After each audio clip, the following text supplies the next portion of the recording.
All right. So have you ever pictured yourself turning like raw wood into a really amazing piece of furniture? Hmm. We're going to really do a deep dive today into the world of furniture finishing, Okay. which is kind of this interesting space where you have art, but then you also have like real craftsmanship Yeah. involved. And so we're really talking about taking something that's kind of ordinary wood and making it extraordinary, Hmm. whether that is, highlighting the natural beauty of wood grain, Right. maybe choosing the perfect varnish, Sure. or using a spray gun to get that like impossibly smooth, Mhm. almost glass-like finish. It's interesting you say that it's having a moment because it really is. Okay. There's this whole shift happening where it seems like everyone's craving these unique, handcrafted items. Yeah. They want to get away from mass-produced pieces. Right. And that's where a skilled furniture finisher can really shine. Yeah, and it makes sense, especially when you think about, I think, kind of the recent emphasis on sustainability. I mean, giving these older pieces a second life Oh, absolutely. has got to be more eco-friendly than just like buying brand new every time, right? Totally agree. And that's a big draw, I think, for consumers. Yeah. And it's something that businesses are picking up on Yeah. when they're looking to hire skilled finishers. Right. So it's almost like this perfect storm of demand and values all aligning. Yeah, it's like you're not just restoring furniture, you're restoring like a little piece of history too, Yeah. which I think is really cool. For sure. But let's get real for a second. Okay. Is this career path all it's cracked up to be? Right. We have the RoleCatcher career guide. Hmm. What are some of the pros and cons that it highlights? So the guide mentions a high demand for skilled furniture finishers. Okay. And that's not just a buzzword. Okay. What this translates to is more leverage for you in the job market. Right. So think maybe better starting salaries, Okay. potentially even signing bonuses, Wow. Yeah. and more apprenticeship opportunities out there Right. for you to really hone your skills. Yeah, that's a great point because higher demand often means better perks for people entering the field. Exactly.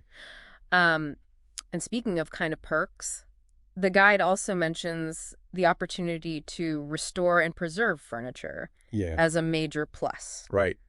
And I know you have an interest in history. I do. Does that aspect appeal to you? Absolutely. Yeah. I mean, I can totally see the appeal of like bringing an antique Victorian chair back to its former glory. Yeah. And plus, think about the techniques you could use, Oh, yeah. like French polishing, Okay. which involves applying these super thin layers of shellac Wow. with a rubbing pad. Okay. It's all about patience and precision. Yeah, that sounds incredibly meticulous. It is, And, we've talked about all the exciting parts, Yeah, but I yeah. think like any career, there are challenges too. for sure. The guide mentions physical demands. Mm-hmm. And I'm curious, what does that actually look like day to day? Right. What's the reality beyond just like moving heavy furniture? Well, you're right. It's not just about having the muscle to move like a dresser or something. Right. Because remember, this craft is all about precision. Yeah. And sometimes that means you're hunched over sanding for hours. Oh, wow. You're using hand tools that require a surprising amount of strength and dexterity. Oh, okay. And then there's the repetitive motion of applying finishes, Yeah. which can be really tough on your wrists and shoulders if you're not careful. It's a good reality check because even though it's creative and rewarding, Yeah, there's this whole other physical aspect that you really have to consider. absolutely. The guide even mentions the risk of repetitive strain injuries, Yeah, like carpal tunnel. right. So how can someone kind of mitigate that risk? Ergonomics are key. Okay. So investing in the right tools that are designed for comfort and support, Mm-hmm. using proper techniques like maintaining good posture Okay. and hand positioning, Right. and incorporating frequent breaks to stretch and move around. Yeah. Those can all make a big difference. Okay.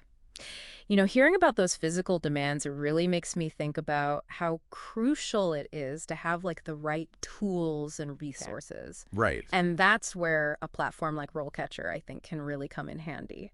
Yeah, Have you been exploring that a little bit? I have. I've been playing around with it, and honestly, it's kind of a game changer. Okay. And it's not just for furniture finishing or anything, but it's perfect for anyone who's even considering this career path Okay. because it just addresses so many of the challenges that come with like the job search process. Mm-hmm. Like think about it. Remember all those nights you've probably spent just scrolling through endless job boards feeling like you're getting nowhere? Oh, yeah. RoleCatcher brings all those opportunities together in one place. So it kind of aggregates everything. Exactly. Which I can definitely appreciate. Yeah, But, I mean, there are a ton of job boards out there. right. How is this different? Well, okay, so remember that RoleCatcher capture plugin we were Ugh. looking at? So let's say you're on like LinkedIn or Indeed or even like one of those niche job boards, Right. and you see a listing that catches your eye. Mm-hmm. One click, Yeah. and it's saved to your RoleCatcher account. Okay. No more like copying and pasting links or losing track of what you've already applied for. That's pretty slick, especially when you're like managing multiple applications at the same time. Oh, totally. I can remember the days of spreadsheets and color-coded folders, Right. but it sounds like it does way more than just collect job postings. Way more. Way more. Like, what else does it do? So remember the job spec analysis feature? Yeah. This is where RoleCatcher's AI really comes in. Okay. It analyzes those job descriptions, Yeah.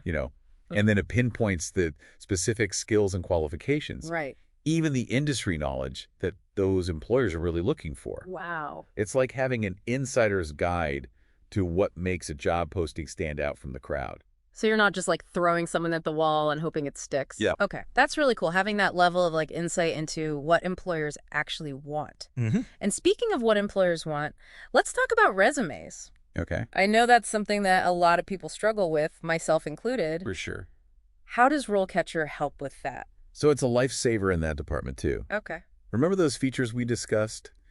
The scored CV/resume Yeah. and the skills gap. Yeah. Okay, so you upload your resume, Mm-hmm. and RoleCatcher compares it to those specific job requirements we were just talking about. Yeah. It'll actually highlight any gaps in your skills or experience. Oh, wow. And suddenly you have this clear picture of what you need to work on Okay. to boost your chances of getting hired. So you're not just sending out a generic resume and just like hoping for the best. Nope. You're strategically showcasing the skills and experience that matter to that particular employer. Exactly.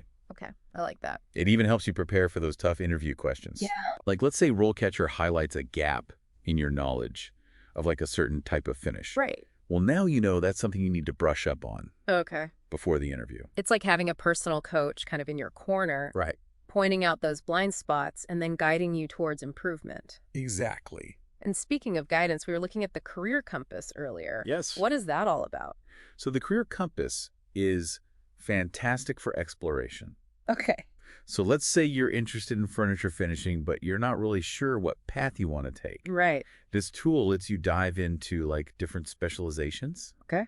Like you could look at antique restoration, Uh-huh. maybe modern furniture design, Oh, cool. and you can see the skills required for each one. Mm-hmm. Typical career trajectories, even salary ranges, It's like getting a sneak peek into the future of your career or something. right? That's so much more useful than just like blindly applying to any job that says furniture in the title. But let's say you've like aced the interview, you landed the job.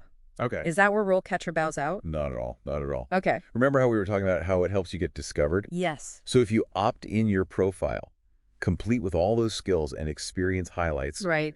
becomes visible to employers who are actively searching for candidates just like you. Oh, wow. Okay, so it's almost like a matchmaking service. It is. It is. But for your career, That's a great way to put it. you put yourself out there and then the platform helps to connect you with the right opportunities. Exactly. And it takes some of the pressure off of the job seeker, Right. and it makes the whole process feel a little less one-sided. I love that. So we've got the whole job search, covered the resume and interview prep, all incredibly valuable. Yes. But I think what really stands out to me about RoleCatcher is that it's not just relying on like gut feeling or chance. Yeah. It's using data It is. to help people make really informed decisions about their careers.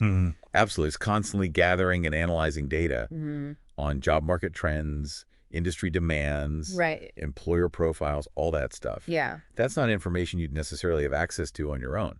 Right. It's like having a crystal ball, but for your career, Right. which is way more practical. Yeah. And speaking of practical, I keep thinking back to something in the RoleCatcher career guide. Okay. It was that little nugget about self-employment. Right. Do you remember what I'm talking about? Yeah. The possibility of starting your own furniture restoration business. Exactly. That's a good one. Yeah, it's such an intriguing idea. Yeah. And it just feels like kind of a natural extension of this whole journey we've been talking about. Mm-hmm. You know, you're already passionate about the craft. You're skilled at restoring and preserving these pieces. Right. Why not be your own boss? Totally. I mean, you could build your own brand, Right. connect directly with clients who, really share your appreciation for this kind of work. Yeah. Imagine like finding a piece that you just love. Yeah. You know, it's history. Mm-hmm.